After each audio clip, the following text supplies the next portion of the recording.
Quem foi o primeiro homem que morreu por amor a Deus? Quem foi o primeiro mártir da história da igreja? E qual a semelhança entre esses dois homens que viveram em tempos tão diferentes um do outro?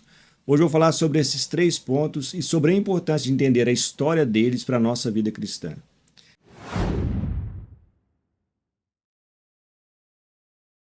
Eu sou Matheus Ganga, seja muito bem-vindo ao Confraria Bíblica. Aqui eu falo sobre escrituras sagradas e vida cristã.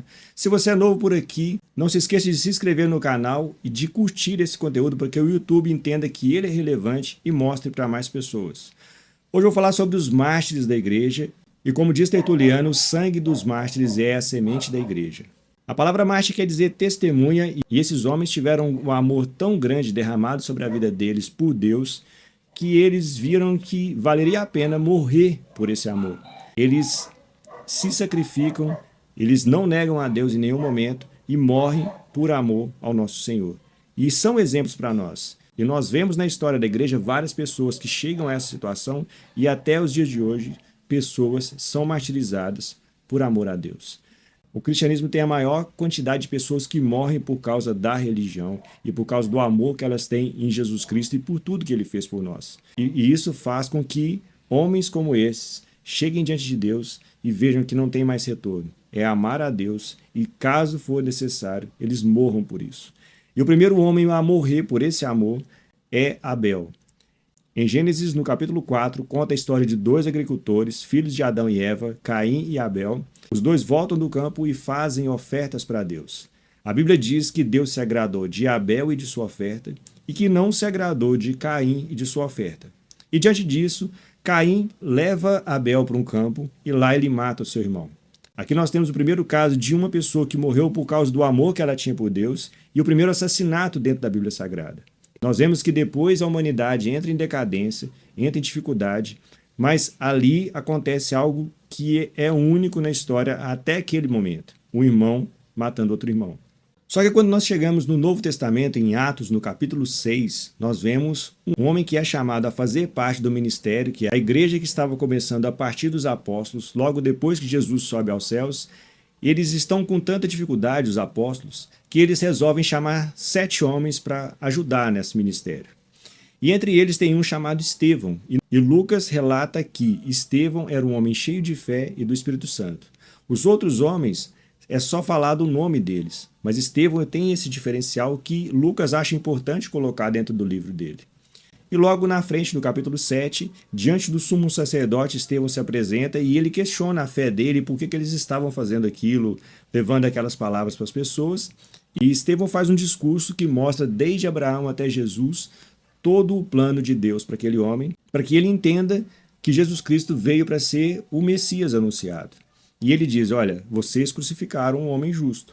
E diante dessa afirmação, dessa acusação, eles resolvem apedrejar Estevão.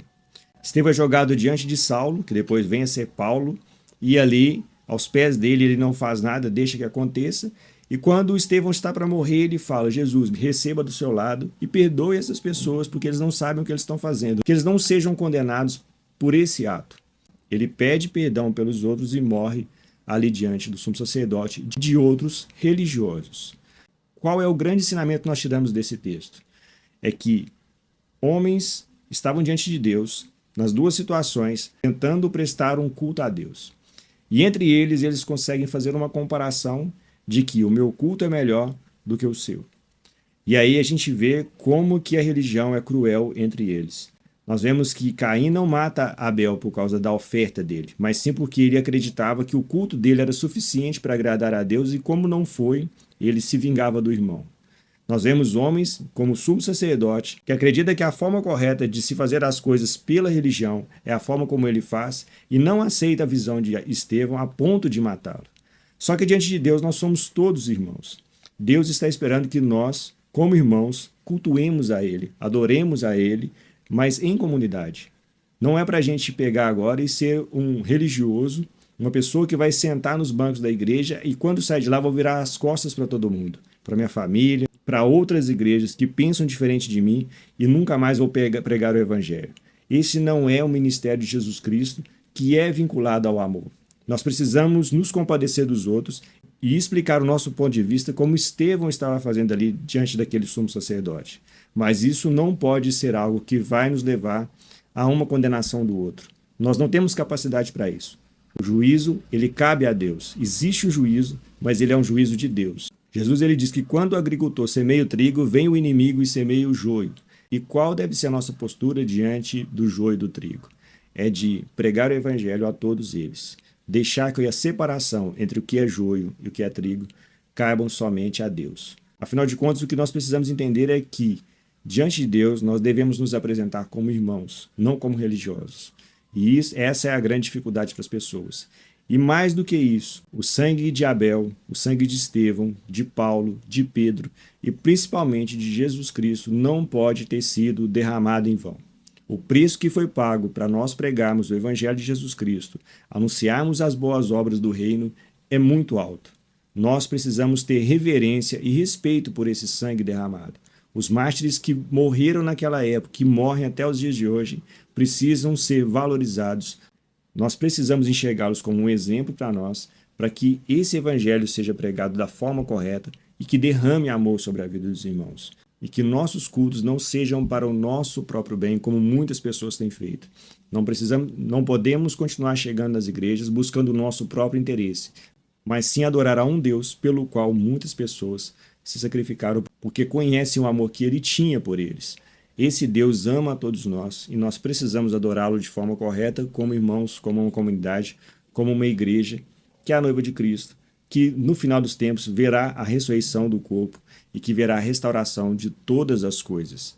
Essa é a nossa fé, esses são os mártires e que são exemplos para a nossa vida e que se nós entendermos, melhorará muito o nosso relacionamento com o nosso Senhor. Se você veio até aqui e gostou desse vídeo e ainda não é inscrito aqui nesse canal, por favor, se inscreva, porque ajuda demais que essa palavra seja levada a mais pessoas.